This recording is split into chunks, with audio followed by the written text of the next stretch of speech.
Hello YouTube, Snowdog here. Yes, having married somebody who lived in the USA for many years, I have learnt that we are indeed two nations separated by the same language. There are so many words which are different and have different meanings. Also, English actually has a lot more words than American. I believe it's more than 4,000 words more, but I think that's probably higher than that. Also, English develops at a far faster rate than American does. American is a lot more similar to English of 200 years ago than English is. But here we're going to give you a few examples. For example, if I said I'm going to wash up. Now all of the Americans who heard that think, he's going to go to the bathroom and wash his hands and face in the basin. But all the English people thought I was going to do dishes. Yep, there's a big difference there. Also, another one which will always make English or British people laugh is when an American guy says, I'm going to put on some suspenders. I'm going to wear my suspenders today. And the Americans are thinking, that's sensible, hold his trousers up. All the Britons are thinking, he's going to wear a garter belt. You see, there's like subtle differences like that. I mean, other things like you have faucets, which we have as called taps. You have tubs, we have baths. You have furnaces, we have boilers. You see, there's a few plumbing ones, being I used to be a plumber. Let's see what else we have. To save you making faux pas when you travel to the other country.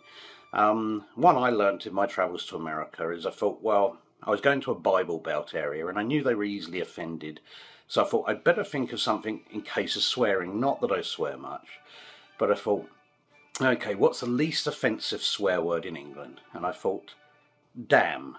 Well, apparently in the Bible Belt, that's probably one of the most offensive ones. So you can imagine the shocked faces when I was going around, damn this and damn that. But over here, we teach it to our children. Didn't help when I said that. Yeah, on the other hand, though, you can go to America and say bollocks as much as you like, because it has no meaning there.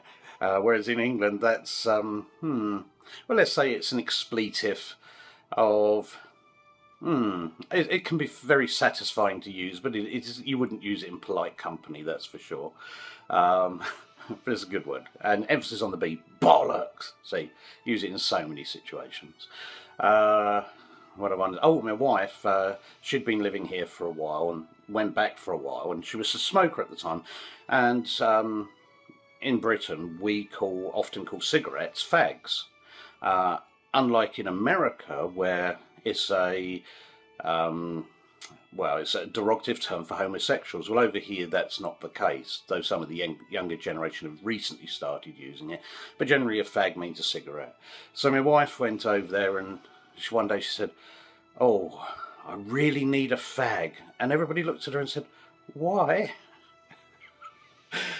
Bizarre. But on the other hand, coming here, she made some massive faux pas going the other way. It's like I'd lent her a pair of my jeans, and they were in the tumble dryer drying, and she turned round, get ready for it, English people, because you're going to laugh. She turned round to me in front of my family and said, I can't wait to get into your pants. Well, in America that means that she wanted to wear my trousers. Well, in England it means that she wanted a bit of rumpy-pumpy, bit of how's your father, let me see, a bit of the other, wanted to have it off. Okay, let's try and find an American expression for this. She wanted to get fruit, no, hang on, that one doesn't work either.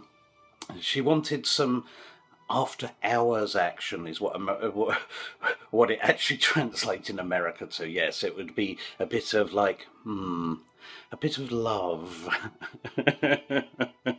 Yes, and in front of my family, a bit embarrassing. Well, yeah, I'll tell you more on that bit in a minute. The worst one, though, is when my mother came downstairs one day and my wife said to her, you're full of spunk. Well, the Americans going, okay, that's good, that's good. Oh, the Britons are just laughing their heads off because spunk is a word for semen. Okay, and it's not used the same way as it is over there. The secret here is that most Britons actually understand the American meanings. I suppose you can blame Hollywood and TV for that, but the Americans often don't understand the English meanings. And you'll find if you're an American in England and you make one of these faux pas, everyone will pretend they don't know what you're saying and they will laugh at you because it's funny. Which is really quite cruel, but that's an insight to the British sense of humour. So, yeah, certain things, never go up to a woman in England and say she looks full of spunk because you will get laughed at.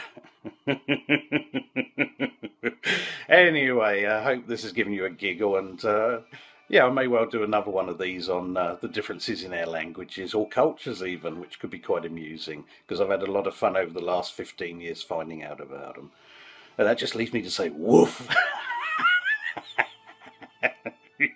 An elevator or lift, depending where you live, and there was this woman coming in, her arms were full up with shopping and everything, and she sort of got there, closed the door with her elbow, and stood a spin, closed, sort of changed the level to go to with the other elbow, and we're going, and I said, nice moves, and she kind of started to smile, and then suddenly, look, hang on, this guy is probably a weirdo, I'm alone in the lift with him, I'd better not make eye contact.